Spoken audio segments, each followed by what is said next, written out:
자, 다음 주제는 이제 검찰 수사 대장동 의혹 사건입니다. 사실은 여기에 이제 이재명 후보가 어제도 이런 문제에 대해서 사과를 했고요. 지금 계속 거론이 되는 거거든요. 자, 어제 검찰이 어느 정도 수사를 이제 마무리를 짓는 단계인데 보겠습니다. 김만배 남욱 기소한 검찰 윗선 배임은 수사도 제대로 못했다. 이 기사는 수사도 안 한 거다. 이 정도면은. 그러니까 윗선 배임 이 부분은 뭘 건들지도 못했다. 일단 이렇게 지적합니다. 좀 더 보죠. 일단 전반전 끝냈는데 뭐가 딱히 나오는 건 없는 거 아닙니까? 이런 시각이에요. 그리고 녹취록 정영학 공범으로 기소했다. 뇌물 혐의 추가 규명한 것 없고 50억 클럽 로비 수사 부진. 그러니까 지금 이 기사의 지적은 두 가지 방향입니다. 윗선 수사 이거 제대로 된 거 맞습니까? 뭐 없네요라는 거 하나. 그리고 또 한 가지 세상이 정말 떨썩하게 나왔죠. 50억 클럽 얘기. 이거 로비 수사 이거 제대로 됐습니까?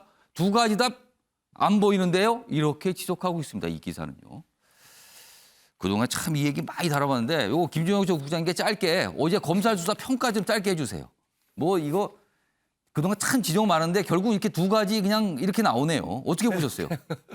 그냥 예상했던 대로죠. 그러니까 좀 수사하신 분들한테는 죄송하지만 예. 이런 엉터리 수사는 처음 봤다. 저도 법조 기자를 했거든요. 예.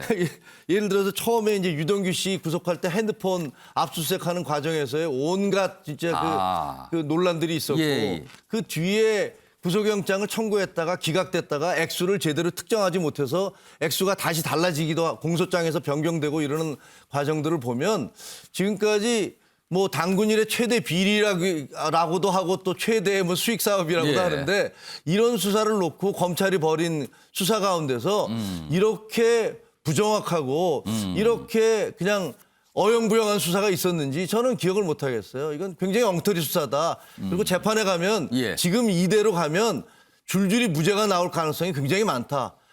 지금 뇌물 액수나 그다음에 어떤 배임 액수나 이런 것들 다 특정하지 못했거나 왔다 갔다 하거나 예. 이러고 있거든요. 자신감이 없다는 얘기인데 그렇다면 결국은 재판에 가서 줄줄이 무혐의 나올 가능성도 있다. 이렇게 봅니다.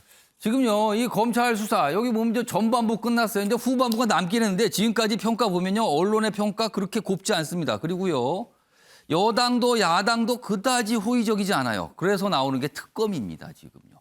어느 정도 여야는 특검 자체를 하자는 데서는 의견이 일치하고 있습니다. 관련 기사 하나 보겠습니다. 정치권 세임법은 다르다. 특검 도입, 조기 협상은 미지수다. 특검을 하자는 데는 공통 분모가 생겼어요. 그런데 세임법이 다르니까 뭔가 구체적인 게 다르다는 뜻이 되네요. 이재명 특검 신속히 했으면 검찰 뭐 했나? 일단 강한 불만 표시했습니다, 어제. 그런데 부산저축은행 그리고 하나은행 의혹도 모두 포함해야 된다. 그러니까 특검 대상과 범위에 대한 의견이 있는 거죠. 이거에 대해서 국민의힘은 민주당이 진정성 갖고 협의에 임하라. 자, 그러면은 특검 신속히 하자? 진정성 갖고 임하라? 뭐 쉽게 합의될 것 같은데 안 되는 거예요, 잘. 이유는 바로 범위와 대상입니다. 특검법 제정 그리고 이 주장에 반대했다. 지금 요걸 넣을 것이냐 말 것이냐 이런 게 지금 쟁점으로 있어요. 자, 그럼요. 이와 관련해서 어제 이재명 후보가 한 얘기가 있습니다. 들어보시죠. 순간 수사 결과 발표를 봤습니다. 그런데 그 긴 시간 동안 뭘 했나 매우 궁금합니다. 50억 클럽의 실체가 드러났는데 그 수사 진척은 전혀 들려오지가 않습니다. 개발 이익이 어디에 부정하게 사용되었는지에 관한 끝, 처음과 끝에 대해서 조건 없는 특검을 신속하게 하는 것이 좋겠다. 그런 생각을 다시 한번 밝힙니다. 자, 김정재 의원님. 제가 알기로는 국민의힘은 특검 강력히 요구하겠는데요. 일단 국민의힘의 구체적인 입장 그리고 지금 부산저축은행 요 사안도 넣자라는 게 이재명 후보의 주장이거든요. 이거에 대한 의견 이게 아마 특검 범위를 설정하는 대상을 설정하는 쟁점이 될 것 같은데 이거에 대한 의견도 좀 주시죠. 네, 먼저 뭐 특검을 받아들이는 건 당연한 겁니다. 예. 국민의 승리고 또 우리 국민의힘이 지속적으로 주장을 해왔습니다. 예. 아시다시피 그 검경 수사가 지금 엉터리 수사예요. 완전히 늑장에 부실에 뭐 미진에 뭐 더 이상 그 창피해서 얘기를 할 수 없을 정도로 엉망이었습니다. 당연히 특검으로 가야 됩니다. 그런데 이런 국민 여론이 비등하니까 이제 이재명 후보가 더 이상 갈 데가 없는 거예요. 오케이 하기는 했는데 또 조건을 다는 겁니다. 근데 이번에는 조건을 달지 않는다고 거짓말을 하면서 또 조건을 달았어요. 아, 조건을 사실상 달았는데 조건을 달지 아니라고 하면서 않는다고. 조건을 달았다? 왜냐하면 조건을 달면 또 지지율이 떨어질 거니까요. 그래서 이제는 조건을 안 단다 그러면서 예. 자 우리가 쌍특검을 하자 그랬습니다. 처음에. 그랬을 때는 지금 현재 이 대장동 특검, 이재명 특검이라고 저희는 하는데요. 예. 대장동 특검과 그다음에는 고발 사주 의혹 특검을 같이 하자 그랬습니다. 그렇습니다. 그랬는데 이 고발 사주 의혹은 어디론가 간 데 없고 아. 갑자기 부산저축은행이라는 2011년 10년 전에 일을 소환해 옵니다. 예. 주장은 뭐냐면 이재명 후보 주장은 화천대유 측에 예. 그 부실 대출을 해줬다는 겁니다. 예. 그때 그런 사건의 주인 검사가 그 윤석열이었다. 지금 윤석열 그러니까, 후보였다. 네, 그렇게 얘기를 하는 거예요. 그러니까 그것까지 보자. 이건 너무 말이 안 아. 되는 게 화천대유라는 거는 2014년 15년에 급조해서 생긴 회사예요. 그런데 거기에 무슨 대출을 해줬으며 이 말은 뭐냐면 살인이 저질러졌는데 예. 칼로 그 칼을 판 대장장이가 문제가 있다라고 얘기하는 거 똑같은 거거든요. 그러니까 그래서 저는 국민의힘에서는 자, 그렇게 비유하면서 보신다는 거네요. 자, 그러면 예. 결국은 특검 질질 시간 끌다가 안 하려고 하는 겁니다. 그래서 말은 특검 국민들이 무서우니 특검을 하자고 얘기는 하겠는데 예. 다른 조건을 또 대는 겁니다. 특검을 할 수 없게끔. 예. 그래서 저희는 오늘 뭐 지도부가 다시 한번 이 이재명 요 빠져나가는 거 이리저리 빠져나가는 걸 저희가 더 이상 묵과할 수 없어서 뭐 저희는 거리낄 게 없으니까 어떤 예. 특검이든 다 받아들이겠다는 그런 입장을 좀 내야 되지 않을까 싶은 게 제 개인적인 생각이고요. 예. 두 번째는 그 이제 대상의 부분은 이렇게 이제 한마디로 얘기하면 이재명이 또 딴지를 예, 건다. 예. 이재명 후보께서. 두 번째는 조속해야 됩니다. 왜냐하면 지금 특검 임명에도 상당히 시간이 걸리겠지만 그렇습니다. 합의하고 특검을 임명하고 수사가 개시된다 하더라도 약 110일의 시간이 걸립니다. 대선까지 107일밖에 남지 않았어요. 예. 그래서 이런 식으로 시간 끌게 하다가 싸움하다 보면은 그냥 물 건너 간다라는 생각이 그 국민의힘은 대선 전에 뭔가 결과가 결론을 나오는 내야죠. 특검이 된다는 건가요? 왜냐하면 이 대장동 이 사건은 다들 아시겠지만 예.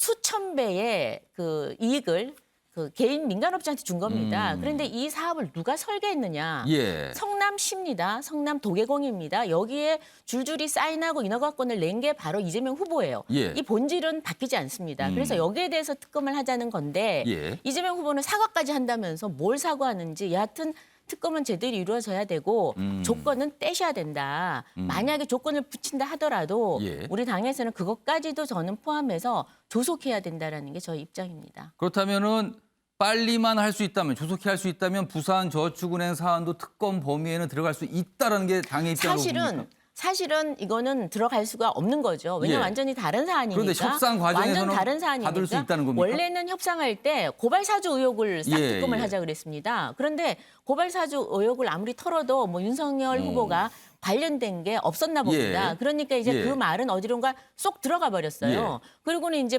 갑자기 부산저축은행을 들고 나왔는데 예. 이 부분에 대해서는 물론 제가 결정할 부분은 아니지만 예. 국민들이 원하는 것은 대장동 비리만큼은 이재명 비리로 예. 반드시 밝혀져야 되기 때문에 예. 이건 어떤 뭐 난관이 있더라도 특검으로 반드시 가야 된다라는 그런 생각을 가질 것 같습니다. 자, 김성호 의원님, 지금 김종재 의원 말씀은 부산저축은행 사안도 특검 대상에 포함될 여지가 좀 어느 정도 있다. 다만 조속히 대선 전에 특검에 어떤 결과를 나오는다는 그게 필요하다. 이걸 강조하세요. 어떤 의견이십니까?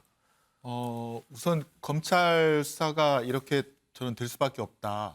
왜냐하면 코끼리 뒷다리 만지는 수사이지 예. 않는가 그런 생각을 하게 되고요.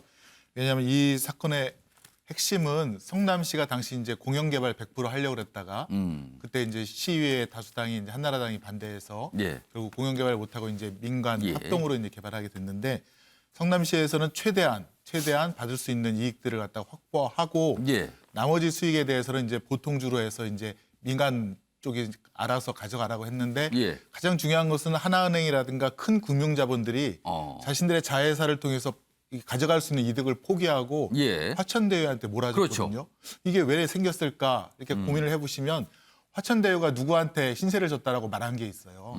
김만배 씨는 내가 법조, 특히 뭐 검사장 출신이라든가 그런 분들한테 신세를 져서 50억씩 혹은 100억씩 줘야 된다라고 예. 말을 했을 때 정영학 남욱 씨도 그런 얘기를 했다 그래요. 우리도 신세진 사람 있다. 그래서 우리도 한 6, 7명의 클럽이 있다라고 얘기를 했다고 그게 이제 합니다. 50억 클럽 얘기가 나온 거 아닙니까? 그렇습니다. 그래서 예. 김만배 쪽 50억 클럽과 정영학 남욱 쪽 50억 클럽이 있는데 예. 정영학 남욱 쪽 50억 클럽은 아마 정치권일 것입니다. 이게 2014년도, 15년도 일인데요. 예. 또 거슬러 올라가면 2009년도부터 시작된 일인데 그때 당시에 다수당이 그때 당시에 이제 그 박근혜 정부 때였고 그래서 정치권에 신세진 사람들이 누구일까? 지금 정영학 리스트가 안 나오고 있지 않습니까?